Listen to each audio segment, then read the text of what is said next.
Yo guys, just wanted to make a quick video about which cards you should grade. I was watching the homie Card and All Gaming last night. It's Card and All, not Cardinal Gaming. If you guys haven't seen his videos, he's really good. He's really knowledgeable. He owns a card shop. He's been in it for a minute. So check out his channel. It's honestly pretty goated. Really good channel, a lot of good information. He's a good dude too. So check him out. But basically in his video, he was talking about a guy who came into his card shop and he had to offload all of his graded cards because he made bad grading decisions. So I don't want you guys to make that mistake, because basically at the end of the day, if you want to come out on top on grading, it comes down to your choice of what you grade and why. So I just want to go over my rationale about it, and yeah, just get into it. So I have a formula right here for you guys. I'm going to show it to you. This is for modern, and so here it is. Should I grade this card? Modern cards. A lot of people are into modern. Modern is way different from vintage, so I thought I would have like its own little segment. But so let's just get into it really quick. We'll start at the top. Is it a Charizard? That's the obvious one. Is it a Charizard? If yes, move on to the next step. If not, no. But when I say Charizard, not all Charizards are created equally. I mean, you don't want to send in a non-holo Vivid Voltage Charizard. You know what I mean? You should definitely send in Hidden Fates Charizards, Rainbow Charizards, stuff like that. So it's really subjective, but just use your rationale and your logic and just think about it. You want to send in Hidden Fates Tins Charizards. Those are like super overproduced. It's really subjective, but this is where it goes to the next step. But does it have a strong chance at a PSA 10? This is where it's kind of more nuanced, because even if you have a Hidden Fates Tin Charizard and you get a 10 on it, there's still a market for it, and at the end of the day, I'm pretty sure you get like $100 for it. So just keep that in mind. But I'm not for it. I would say only send in the super rare ones, but at the end of the day, there's some leniency on that rule just because there's such a huge demand for Charizard. Like, even people are gonna scoop up PSA 10 theme deck holo Charizards, you know what I mean? So keep that in mind. So if it has a strong chance at a 10, I'm talking like no whiting. When I send in a card like that, I want it to be pristine. So just keep that in mind. Double check the card, double check the centering, double check every issue it can have, and if it qualifies, then yeah, you should probably grade it. But other than that, we're gonna go back to the beginnings of the charts, and it's you don't have a Charizard. So if you don't have a Charizard, is it a popular full art, higher end Pikachu, or limited in some way? That's the next question. When I say popular full art, I'm talking Hidden Fates, GXs, like the full big boy shinies. I'm talking waifu full arts, like the supporters that are really popular gold cards. At the end of the day, what moves markets is popular cards. So is your card popular or not? And I mean, that's pretty obvious. You can see how many sell on eBay. You can see what people are talking about. You can kind of determine, like, not all rare cards are made equally. So at the end of the day, I'm looking into the cards I'm grading. Watch, I'll show you guys really quick. Let's switch it off to this. We'll go here. So this is what I'm grading, just to give you guys a perspective, and this is what I'm not grading, just so you guys know. Like, I have a rainbow, not a rainbow, I have a reverse Charizard from Vivid Voltage. They're going for like $15, 10, 15. I know these in 10 sooner or later will pop up, and they'll probably go for like a good 100, but mine's not a 10. It has like all this whitening from the beginning. I don't know if you guys can see that, but it has whitening there, and I just don't want to mess with that. So that's what I mean. Like, you just want to double check your cards and their demand, but also double check the card itself. Like, you don't want to really send in anything that's going to get lower than a 9. So I'm not even going to mess with that. I have this Rainbow Charizard here. I'm not even going to send this in because I don't want to wait. And also too, I definitely think this one's a 9. This one's really off-centered compared to this one. I don't know if you guys can see, but the bottom is really thin on the left one. So I'm pretty sure this one's going to get a 9. And I don't even want to mess with that. Otherwise, it's pretty clean, so maybe it can squeeze by with a 10, but I don't want to take the risk, and I don't want to take the gamble. So, oh, I just throw it there. Whoops. But, so that's where I'm at with this Charizard.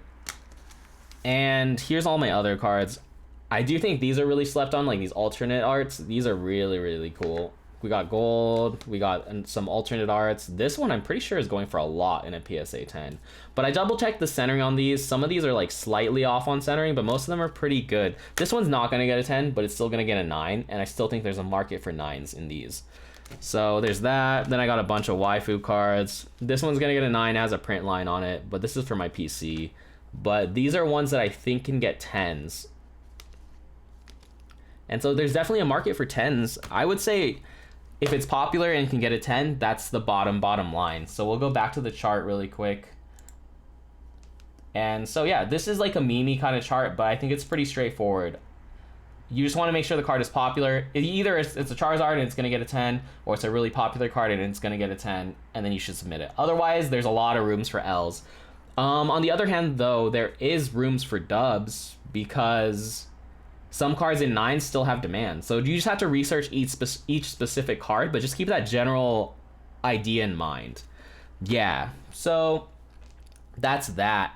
And then where are we at next? Then I made a formula really quick for this right here. So this is the should I grade card formula. And so basically what you want to do is just take into the initial cost of the card. So basically the formula goes like this. You got your initial cost, you got your grading fee, and that should be less than your estimated grade value. So I got some examples right here. Let's see, we got what? Clefable. This is a real example of a card. So I got this card for $20, and the bulk cost to grade it is like $12. We'll just assume that. And so we're at $32. And so basically, I estimated the grade. Typically, what you want to do is say this card is probably this grade, and just account for that. And so basically, I thought it was gonna be a PSA 8. So watch, we'll go into where are we at. I need my window. Okay, cool. We'll go into my window real quick. And then we'll go to Clefable. Here we go. I just want to show you that this is like what I do exactly when I'm looking up cards. So I think it's gonna get a PSA 8. So we go here, PSA 8 went for 160, right? I don't always just look at the most recent one either. 160, we got one for, oh wow, someone got a pretty good deal. Oh, PSA 6, never mind. So then we got a PSA 8 for 130, another one for like 125, a lot of mod champs that are not Clefables, and then 150.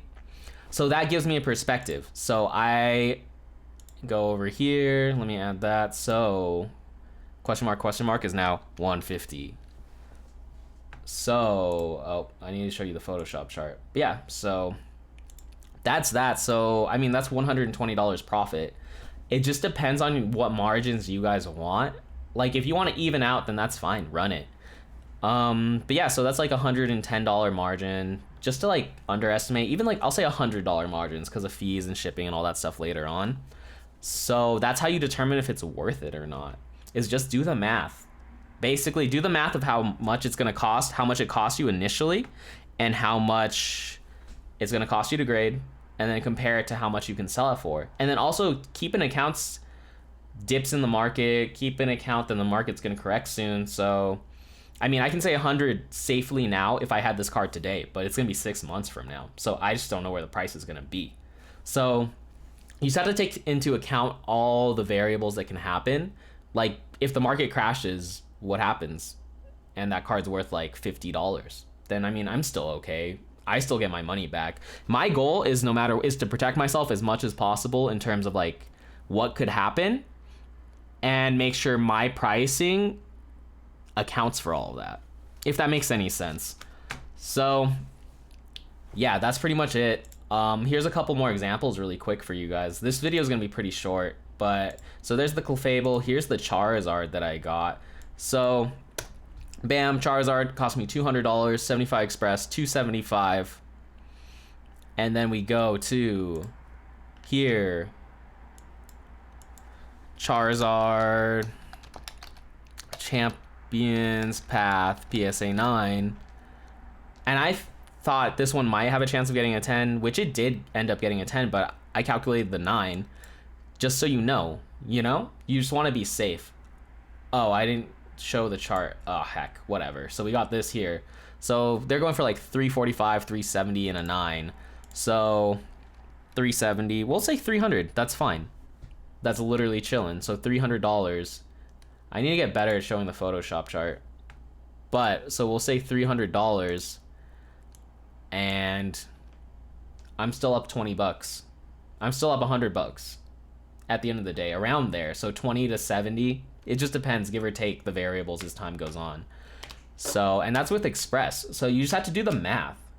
Do the math and know your options and decide if you want to do Express, Economy, or whatever. Like, watch, here's the last example that I had. Is the Dark Magician Girl here. I just bought a Dark Magician Girl, 175. So if I send it in Ludkin's Economy for $30, that's 205. And if we go back to my browser, which I need to get into the habit of doing for you guys, and if we go to Dark Magician Girl MFC PSA 8, 371. So I'm up like $170. Let's see if there's another one. 350. There's two. These, let's see if there's another 8 somewhere. These don't sell as much. I'm not even looking to sell this. This is for my PC, but this is how I determine if it's worth it or not. This is not MFC. That's also Japanese. Not MFC. This one's MFC.